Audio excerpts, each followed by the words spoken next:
Salut tout le monde, c'est Tosh pour Canal Fishing. Comme vous le voyez, je me retrouve aujourd'hui au bord d'un petit plan d'eau toulousain, ma foi, super sympa à pêcher. C'est un plan d'eau qui appartient à la Fédération de pêche de Haute-Garonne. L'équipe de cette même fédération va faire une action technique sur ce plan d'eau. Ils vont immerger des récifs artificiels afin de protéger un maximum les poissons des attaques d'éventuels prédateurs, notamment des cormorans.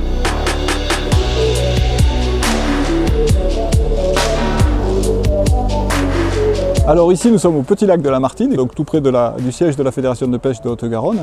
Et la raison pour laquelle nous sommes là aujourd'hui, c'est que nous allons procéder à des aménagements. Une des grandes difficultés des plans d'eau artificiels en général et des gravières en particulier, c'est d'être très uniforme, très homogène et d'avoir très peu de sites d'abri, contrairement aux milieux naturels dans lesquels spontanément au cours du temps vont tomber des branches, des arbres, on va trouver des rochers, des racines, etc. Lorsqu'il n'y a pas de développement végétaux, les poissons manquent à ce moment-là de structures d'habitat qu'ils affectionnent particulièrement pour l'ensemble de leur cycle vital. Ils en ont besoin pour pondre, ils en ont besoin pour se cacher, ils en ont besoin pour y rechercher la nourriture, et ils en ont aussi besoin lorsqu'il s'agit d'éviter la prédation des cormorans qui vont les traquer jusque dans les derniers recoins. Et donc si on ne dispose pas de zones qui leur permettent de se dissimuler, on finit par avoir des prélèvements très très significatifs au point que ça modifie considérablement la population en place et l'intérêt qu'elle présente pour la pêche.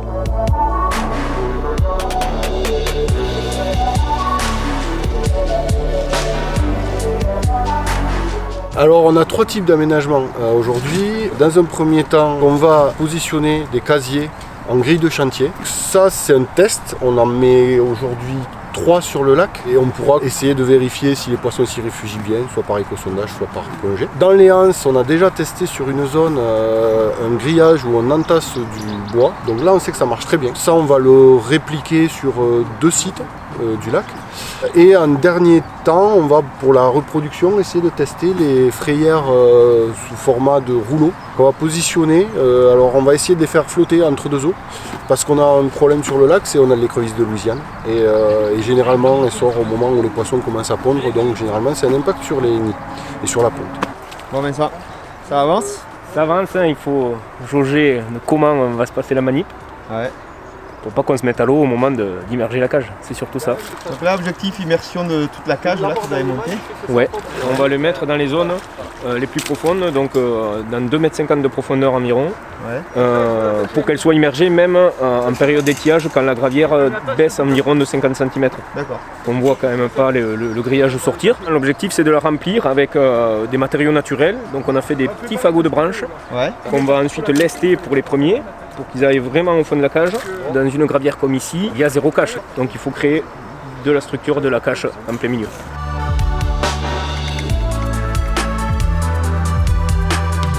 Nous avons mis en place des cages contenant des branchages. Ces branchages ayant pour vocation de créer de la complexité de la structure, ce qui fait que ça va attirer les poissons lorsqu'ils vont être notamment chassés par les cormorans. C'est un dispositif que nous expérimentons ici, dans la mesure où il nous est relativement facile, puisqu'on est à proximité de notre siège, de suivre l'évolution et l'efficacité du procédé. L'idée étant que nous expérimentons divers types d'aménagements de manière à vérifier ce qui marche plus ou moins, de manière à ensuite éventuellement les dupliquer ou pas, si on s'aperçoit qu'ils ont porté leurs fruits.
là, celui-là.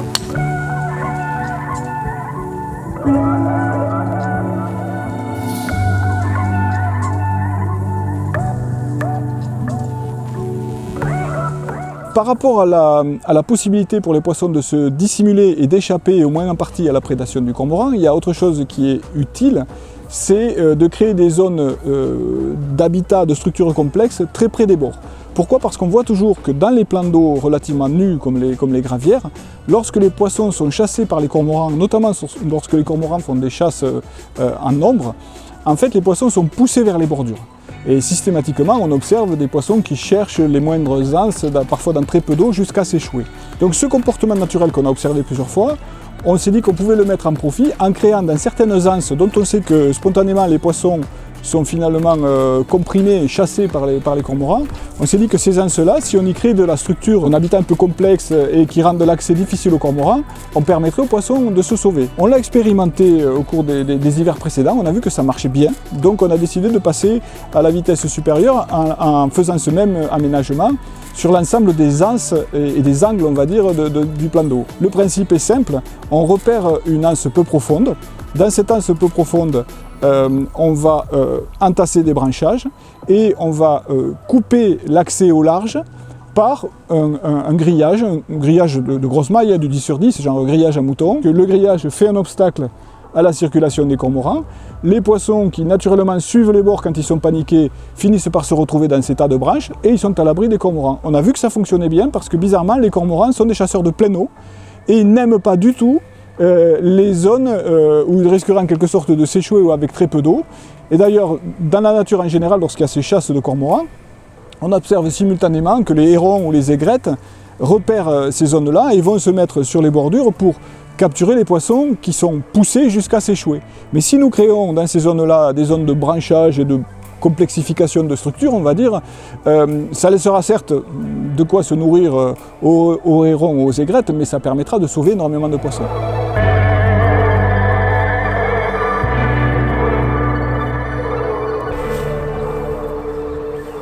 Donc ça c'est les frayères alors. Donc ça, c'est des rouleaux qu'on va disposer avec des petits flotteurs.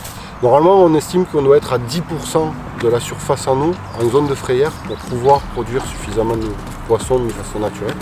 Donc on essaie un peu d'améliorer tout ça avec différents procédés. Donc là, on teste ce procédé-là. On voit ce qui peut être le plus applicable à grande échelle sur différents lacs en fonction de la volonté des APP.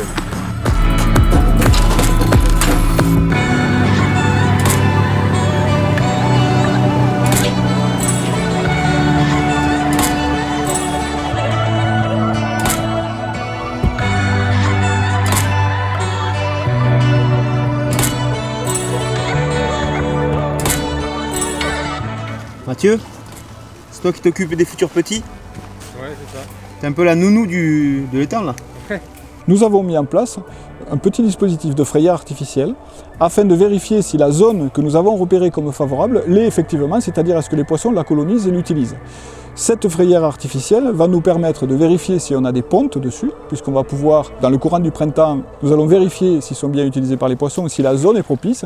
Si la zone est propice dans un temps futur, nous l'aménagerons de manière à mieux la végétaliser, et cette fois-ci avec de la végétalisation naturelle. Il faut essayer de faire en sorte de faire fonctionner autant que possible l'écosystème sur des bases aussi naturelles que possible. Donc notre objectif à terme, c'est de ne pas utiliser de matériaux synthétiques. Mais ces matériaux synthétiques nous permettent de passer par cette phase de transition, de test, pour vérifier l'utilisation et aussi pour vérifier la façon dont les écrevisses américaines et les écrevisses rouges de Louisiane vont se comporter vis-à-vis de la prédation des œufs ou des alevins sur ces structures, pour voir si effectivement on arrive à avoir quand même de la survie des alevins ensuite, et surtout si les espèces que nous aurons favorisées sont les espèces qui nous intéressent au sens halieutique et au sens écologique.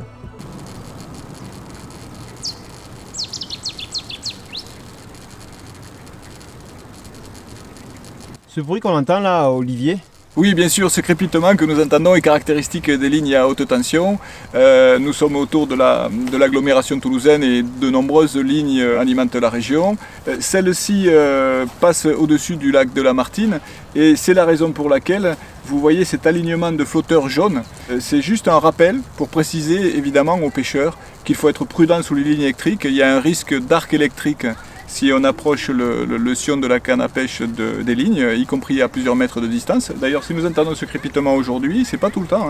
Nous l'entendons parce que l'air est un peu plus conducteur en ce moment, parce qu'il est plus humide. Et de manière générale, les consignes de sécurité sont connues, identifiées, il ne faut pas les oublier. Donc, il faut toujours être prudent aux abords des lignes électriques et les contourner et ne pas s'installer pour pêcher à proximité immédiate.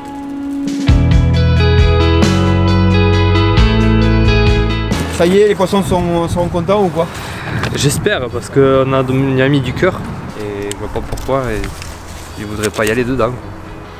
Je sais pas, moi je serais poisson, j'irais. On va voir si ces caches sont bien en place. C'est ça, on va essayer de faire un petit coup de sondeur. Là, on voit l'état des branches avec les parpaings et la grille. On voit surtout qu'autour il n'y avait rien du tout quoi. Il n'y avait que dalle, c'est le désert. Nous allons contrôler les résultats obtenus de plusieurs manières. Concernant les frayères, c'est une façon de vérifier, je dirais, qui se fait en plusieurs stades. D'abord, la fréquentation par les géniteurs, ensuite la présence ou l'absence d'œufs, et ensuite, enfin, la présence ou l'absence d'alevins des différentes espèces que nous cherchons à favoriser. J'espère que les actions de la Fédé du 31 vous auront plu. En tout cas, c'est toujours très intéressant. Vous êtes nombreux à apprécier ces vidéos et moi, je me régale de vous les tourner puisque j'apprends encore plein de choses. Il y a beaucoup de boulot, mais heureusement, il y a les équipes qui se bougent et c'est tant mieux pour nos poissons. Moi, je vous dis à très bientôt. Vous pouvez mettre un pouce bleu pour les féliciter de leur boulot, mais aussi pour cette vidéo. Vous pouvez bien sûr vous abonner à la chaîne Scarla Fishing pour suivre toutes les vidéos qui vont sortir. Allez, je vous dis à très bientôt sur Scarla Fishing. Ciao, ciao!